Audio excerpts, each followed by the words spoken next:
Welcome to the session.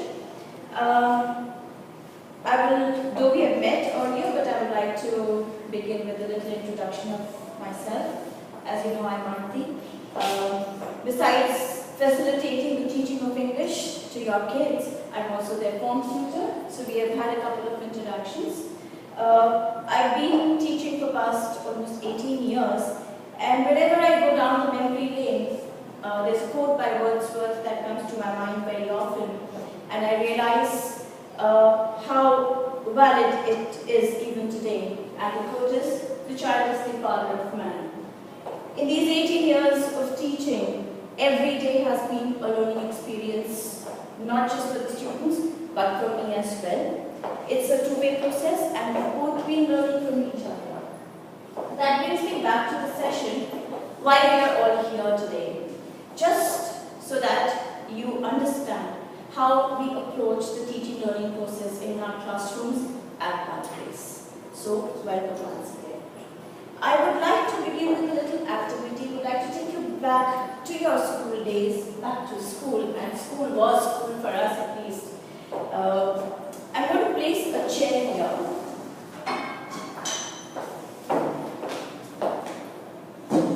And we'll go back to the days of storytelling and story sessions. Let's assume the chair is a human, can feel, can talk, can move. So this is a human.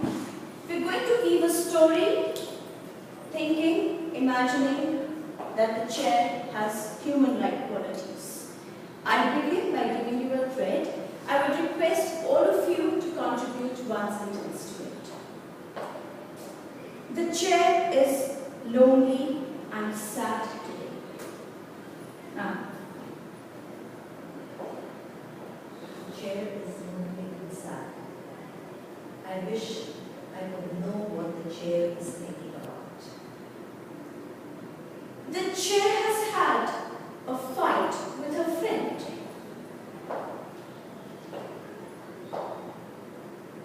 The fight is about the difference in their opinions. The chair wants to storm out of the room. The other friend is very upset. Thank you so much.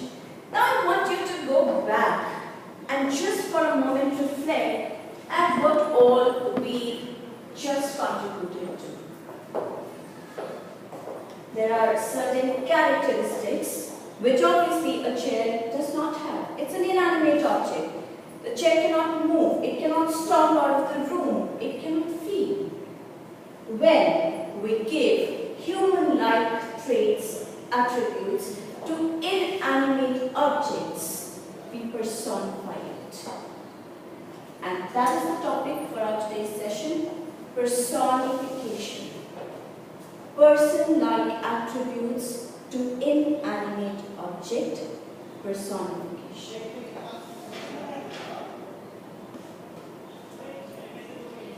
I hope, since you've been attending sessions since morning, this session is not going to end up like that, but it's going to end up like this.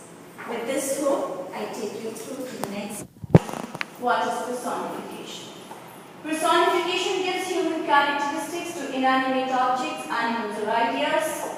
This can really affect the way the reader imagines things. It is used in children's books, poetry, and fictional literature. We go back to what we were contributing to the story. We said the chair stormed out of the room, the chair felt so, the chair must have thought so. What kind of picture do you create in your mind's eye when we say stormed out, thought, felt, moved? Do you get a picture? Can you imagine? It's a living thing.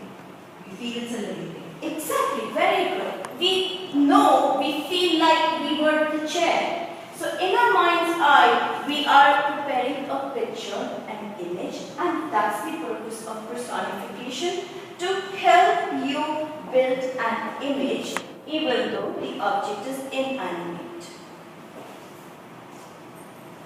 The flowers begged for water. I'm sure you may have never come across a flower begging for water. So what are these examples telling you? The stars winked at me. I hope a star winks at me and I would like to wink back at him. Lightning danced across the sky. The camera loved her. Some of you beautiful ladies here are so photogenic. We could say the camera loves you. The wind whispered softly in the night. The ancient car crooned into third gear. I remember my first car. It was a Fiat and it had an old battery. Every time we would try to start, it would actually groan into the third gear. The cloud scattered rain throughout the city. The storm slept. Would anyone amongst you tell me what a beautiful sunset in person listening? Well, it's love. What is this love? Which figure of speech? Noun. Very good. The flower is a noun, and in the first sentence, you have to personify flower, saying it's begging for water. What is beg? Which figure of speech? Beg. Now, I would just like to begin here by telling you how we approach language through literature in our country. Let's look at the session here. Take up a literary text, approach it the way I'm approaching it now, switching it figure to speech or any other grammatical areas, and do it in a way that it doesn't feel like a language lesson, but is woven with a literary text.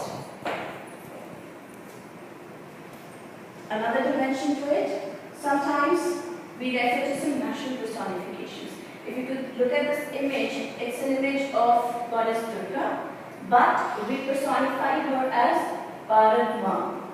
In India, we refer to this kind of an image as Bharat Ma. Personifies the image of Goddess Durga. If somebody could tell me what the other image personifies. Side by side, Britannia. Some way kind of personifies a collaborative effort between America and Great Britain.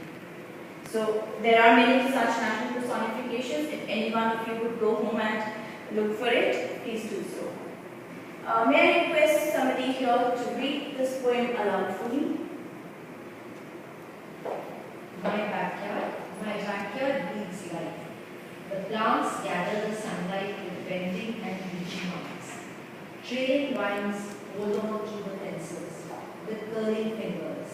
The tall grasses and ferns dance around the garden. A hummingbird rapidly flutters, waving good morning as she drinks the nectar from the shining smiles of colorful flower heads. The wind whispers as she passes, telling me everything she has seen, as she softly lays down the seeds she has gathered. I'm sure it's a beautiful poem, many beautiful emotions and sentiments echoed here. I would want each one of you to go through the poem silently and take a note of what is being personified, what's the noun and what's the verb. And after this, I would like you to point it out. My backyard breathes life.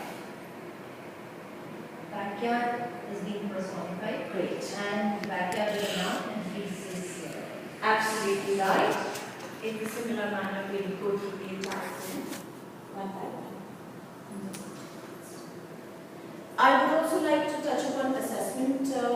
Given that that's the task given to the students, various assessment activities can be carried out in the class. Assessment could be a paired work, it could be in the form of a PowerPoint presentation, it could be a group work, it could also be done through various tasks. Students could work in pairs, identify examples and personification in a poem, they could write a poem, they could do an extension work by researching on certain poets who have extensively made use of personification in their poems like Dickinson and Blake. They could also analyze the poem in terms of the poetic devices. Often,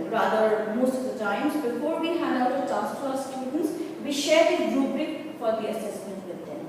It's important because that gives them a fair idea of what are they being assessed on and how are they going to be assessed on what terms. So I'll share a rubric with you. The student, if we were looking at personification, they could be assessed for their ideas when they're composing a poem. They could be assessed for proper use of format, the sensory images that they are creating, and the use of language. Of course, language being an integral part of English curriculum. I would also like to take you back to another dimension that sometimes we weave into our class sessions. It's the collaborative learning.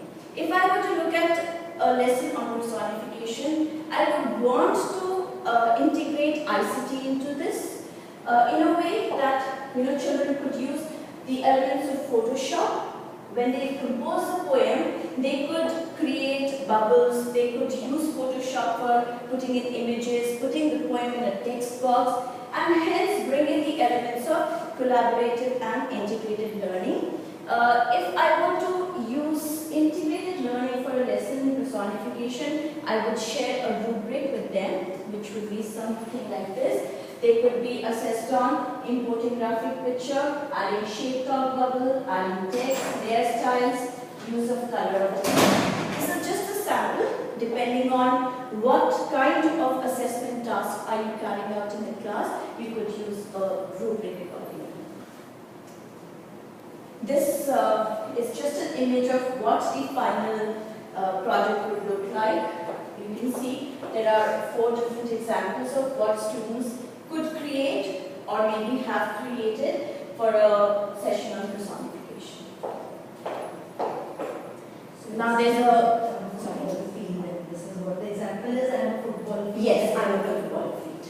So they have personified a football field and they have integrated technology. So that brings in another aspect to it. I would like to bring you back into the classroom by giving you an assessment task here. Just a brief assessment sheet. There are 3 sheets here. One which you're supposed to complete now in the class. Another one is an extension activity which you could take home in case you are interested in researching more on personification. You could do that. You get 5 minutes to complete this activity, after which we do a quick recap.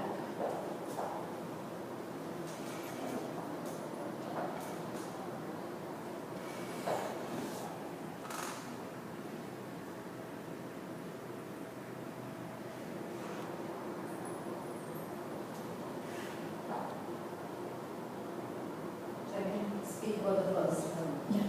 That's truck is being personified. Yes. And its kissed trait quality is this. Very good. So assuming that the assessment has been done and we've discussed it in the class, I'm sure you will have varied emotions with the task sheet. Some of you may be there, some will be here, and some will be here. Assuming that there would be a few who would be here and there, you're free to question me. I'm here to answer doubts.